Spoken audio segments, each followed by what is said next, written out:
From your perspective, what's the most interesting sector or asset class right now that may appeal to closed-end fund investors?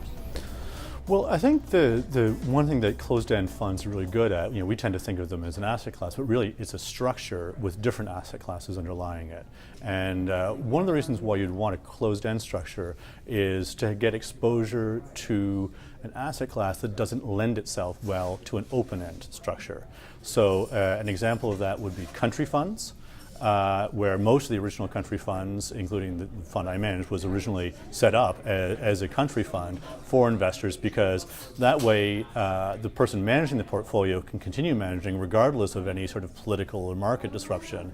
At the same time, the investor can choose to buy in or to sell on the market, in their home market, or on an established market. Another example of that is not a country fund, but would be something that's very illiquid. If you are looking at real estate, infrastructure, something like that, that is a very illiquid asset class. And if you get any sort of disruption where people suddenly want to do a lot of redemptions, that's going to be a problem. For investors who may be interested in alternative strategies in the closed-end fund format, what level of risk should they keep in mind as they approach these type of funds?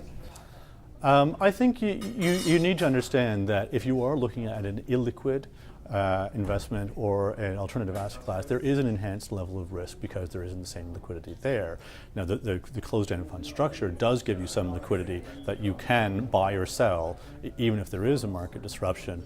But you have to understand that, for example, in real estate, there just aren't that many deals that happen. There aren't that many transactions. It takes a long time for a commercial real estate transaction to happen.